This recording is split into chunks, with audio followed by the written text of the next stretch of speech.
गोवर्धन की एक सखी तो कथा में सुनकर के गई कि ठाकुर जी तो गोपीन के घर माखन चुरावे जामे।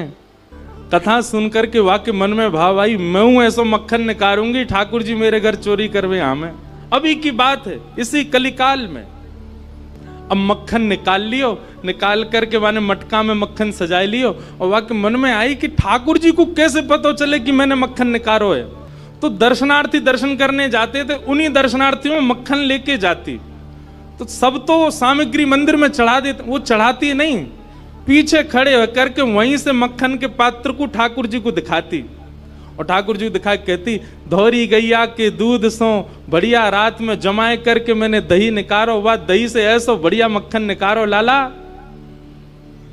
लेकिन ये मैं तो दे के ना जाऊंगी, अपने घर में छीका पे लटकाए के रखूंगी, तेरी इच्छा होए तो चोरी करवे आ जाइयो। श्रीनाथ जी के मंदिर में जाके ठाकुर जी को लोभ देती है।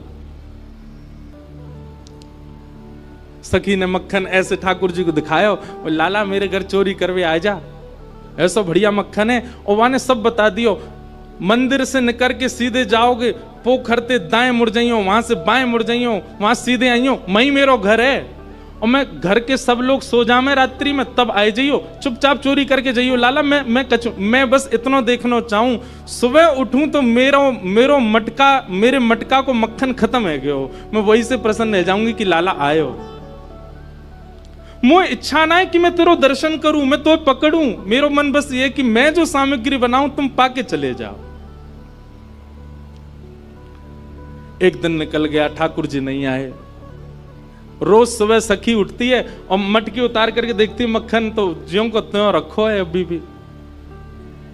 दूसरे दिन फिर नया मक्खन निकल, फिर गई ठाकुर जी को, लाला तू मान ना रहो मेरी बात, मैं तोकू दावे ते कह रही हूं, ऐसा मक्खन तेने पायो नहीं होगा, तो एक बार आ जा। दूसरे दिन भी ठाकुर जी नहीं आए। अब वो रोज नए नए मक्खन निकाल के लावे और पीछे से ठाकुर जी को दिखावे। तो श्रीनाथ जी मंदिर में खड़े हैं, ऐसे कटाक्ष नीचे नेत्र हैं, सामने कुंभन दास जी बैठ करके कीर्तन सुना रहे थे। ठाकुर जी के मुख में से लार टपकन लगी, यहां से लार गिरन लगी, और वह लार को सामने बैठे भाई कुंभन दास जी ने देख लियो। कुंभन दास जी बोले, जय जय जय जय जी, लार कैसे निकल रही है, कहा है गो, भूख लग रही है का? तो ठाकुर जी तो कुंभन दास जी से बात करते थे। ठाकुर जी, एक कुंभना, एक सखी आवे रोज और पीछे खड़ी खड़ी मही ते मक्खन दिखावे मुझे, और मुझको रोज लोभ दे के जाए, तुम चोरी करवे आ जाओ, तुम चोरी कर। अब मुझे तो यो भय लगे, जो कलिकाल है, जो कलयुग है, कलयुग में मैं यदि सचल है गयो तो सब पकड़ लेंगे मुझको। अब मैं बाकी यहाँ कैसे जाऊं, मेरे खावे को बड़ो मन कर रहा है। कुंभन दास जी के नेत्र सजल हो गए, बोले, जय हो नाथ, आपके रसोई घर भंडार में कोई कमी है? अरे इतनो मक्खन, इतनो दही, इतनो दूध, इतनी गौशाला, इतनी गैयान को दूध रोज आपके मंदिर में आवे, वही सखी कोई क्यों चाहिए? बोले, अरे तो तू ना समझेगो, वो बड़े प्रेम ते आवे और सब तो चढ़ा जामे, यहाँ पे इतने लोग लाते हैं सामग्री, सबका भूख लगता है, कोई जरूरी थोड़ी। पर वाक्य मन में ये भावना है कि तुम मेरे घर आओ, दर्शन भले ही मत दो, पाके चले जाओ, मुझको ये लगे कि हाँ तुमने पा लियो। कुंभन दास जी बोले, जय जय, तो बताओ कहा करना है, चलें चोरी करवे? कुंभन दास जी बोले, जे द्वापर ना है, कलयुग है, सोटा पड़ेंगे, तुम मुंह पड़ेंगे, मुंह कहा समाचार जागो, जय जय पिट गए हो। ठाकुर जी पिट गए। ठाकुर जी बोले, ना ना पिटेंगे तो ना है हम, खैर इतनी तो हमारी अभ्यास है चोरी को, लेकिन अकेलो ना जाऊंगा, तू चले तो चले। कुंभन दास जी बोले, मैं बड़ो बूढ़ो, मैं कैसे जाऊंगा? बोले, कछु मत करियो, बस फुर्ती रखियो, फुर्ती, बाकी सब मैं संभाल लूंगा। ठाकुर जी ने कुंभन दास को इशारा कर दिया, बोले, जैसे सब जाएं पीछे खिड़की पे आ जाइयो। सब चले गए। जैसे कपाट बंद हुए, कुंभन दास जी पीछे खिड़की पे खड़े हैं, प्रतीक्षा कर रहे हैं। इतने में कहा, देखो खिड़की में से साक्षात श्रीनाथ जी सचल है करके निकल करके बाहर आ रहे हैं, और आए करके कुंभन दास जी के कंधा पे अपने दोनों पांव लटकाए लिए बैठ गए, और ऐसे मूड पकड़ लियो सिर। बोले, चल कुंभना। बोले, जानो कहां को? बोले, तू चल, मैं बता रहा हूं ना, यहां से सीधे चल। आगे पोखर आएगा, माते दाएं मुड़ जाइयो, फिर माते बाएं मुड़ जाइयो, बाएं ते फिर सीधे जाइयो, सीधे तो फिर बाएं मुड़ जाइयो, मही हवा को घर। कुम्मन दास जी बोले, पूरी दुनिया आपका पथ जानती है, पर आप अपने प्रिय का पथ जानते हो नाथ। ये सौभाग्य है उस सखी का कि आप उसका पथ जानते हो, आप उसका मार्ग जानते हो। कुम्मन दास जी ने दोनों पाम पकड़ रहे, छोटे से ठाकुर जी कंधा पे बैठे हैं और सब बता रहे हैं, यहाँ तो यूं मुड़ जा, यहाँ तो यूं मुड़ जा, सीधो चल, अब देख जे आगोवा गोपी को घर। और छत से सीधे अंगना में पहुंचे, मां देखी एक छींका पे मक्खन रखो। ठाकुर जी देख वो धरो। कुम्भना तू खड़े हो जाओ, मेरे पाम पकड़ लियो, देख या मक्खन खाएंगे हम। कुम्भन दास जी खड़े हैं और ठाकुर जी अभी तो लटका के पाम बैठे हुए, अब ठाकुर जी ने दोनों कंधान पे पाम धरे, छींका पकड़ लियो और छींका में ते ठाकुर जी मक्खन निकारे और मक्खन निकाल के चाटे और प्रेम से पामे। कुम्भन दास जी बोले, जय जय, मैं हूं आया हूं संग में मुंह पवाए दो। अरे अरे मैं तो भूल ही गया, रुक जा, बड़ो जोर को मक्खन है। निकाल करके ठाकुर जी ने पायो और जितनो जीव में आयो, बाकी जो बच गयो, ऐसे नीचे हाथ करके कुम्भन जल्दी मुंह खोल अपनो। अब कुम्भन दास जी मुंह खोले, ठाकुर जी आंख पे लगा में, नाक पे लगा में, और जैसे ही मुख में दियो है, ठाकुर जी के हस्त कमल सो मक्खन मुख में जाते ही कुम्भन दास जी तो मंत्र मुग्ध हो गए।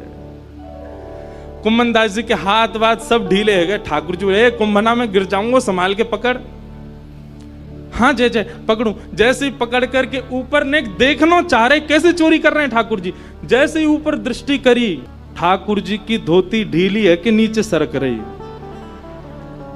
कुम्भन दास जी बोले, जय जय जय जय जय जय, हो है जाएगी, जल्दी आगू पकड़ो। सोई ठाकुर जी ने 4 भुजा धारण करी, 2 भुजा से तो अपनी धोती पकड़ी और 2 भुजा से छींको पकड़ के खड़े हैं। कुम्भन दास जी बोले, जय हो चतुर्भुज भगवान। शंख चक्र गदा पद्मधारी चतुर्भुज तो बहुत देखे, पर मक्खन चोरी कर, मक्खन हरण चतुर्भुज पहली बार देखे। बोलो मक्खन हरण चतुर्भुज नाथ की। 2 भुजा से धोती पकड़ के बैठे हैं, 2 भुजाते छीको पकड़ रखो है। चतुर्भुज रूप में ठाकुर जी प्रकट है गए। कुम्भन दास जी वह रूप को देख करके आनंदित है गए। कुम्भन दास जी के तो हाथ ढीले पड़ गए, नेत्र बंद है गए, भावावेश में चले गए। अब कुम्भन दास जी के तो तन हिलन लगो। अब तो कुम्भन दास जी नीचे को हेलने लगे। ठाकुर जो, ए कुंभना कहा कर रहा है? अरे कुंभना, अरे मैं गिर जाऊंगा कुंभना, ऐसा मत करे। अब कुम्भन दास जी को कहां सुनाई दे। और इतने में कहावे कुम्भन दास जी तो बेसुध है कि नीचे भये और ठाकुर जी वही छीका पे ही लटक गए। और ठाकुर जी जैसे ही लटके सो छीका पे तो मटकी नीचे गिर गई। मटकी नीचे गिरते जोर की आवाज भई, पूरे घर के लोग उठ गए, ओ चोर आ गए, चोर आ गए, चोर आ गए। सखी ने उठाया मोटो वारो बांस और निकर के जैसे ही बाहर आई, कुम्भन दास जी तो बेसुध पड़े। ठाकुर जी झटपट उछल करके माथे भाज गए। कुम्भन दास जी वहीं रह गए। सखी ने आए करके महाराज कुम्भन दास जी में डंडा दिए 15-20, लेकिन कुम्भन दास जी तो नेत्रों से नीर बहा रहे हैं, मंत्र मुग्ध है करके पड़े हैं। है कौन देखूं तो सही। और जैसे ही देखे श्री कुम्भन दास, ए बाबा, ए कुम्भना, तुम तो वहां मंदिर में कीर्तन गाओ है बाबा, तो शर्म ना आई है?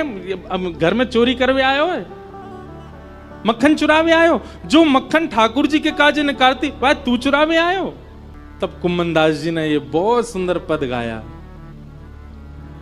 तू है सखी बड़ भाग बड़ी, नंदलाल तेरे घर आवत है। कुम्भन दास जी चरणों में गिर गए उस सखी के और बोले, मैंने पूरे विश्व को उनका यश गाते हुए सुना। अरे सखी तेरे धन्य भाग, कल रात्रि में ठाकुर जी तेरो यश मुंह को सुना रहे। बोले ऐसे मक्खन निकारे, ऐसे मटकी में धरे, बाको घर यहाँ है, यहाँ कुए, ऐसी है वैसी है, तेरो यश ठाकुर जी गावे। पर ये तेरो यश गावत है, पर ये तेरो यश गावत है। कुमन दास जी कह रहे हैं वो तो सो इतनो प्रेम करें, इतनो प्रेम करें, इतनो प्रेम करें। ठाकुर जी बोले, सखी बोली कितनो प्रेम करें? तब कुमन दास जी कहते हैं, कुंभन दास लाल गिरिधर के, कुंभन दास लाल गिरिधर के, वे तेरे ही हाथ बिकावत हैं। अरे सखी, तू अगर लाला को कहीं बेकऊ आवेगी ना तो वो बिकऊ जाएंगे तेरे हाथन से, इतनो प्रेम करें।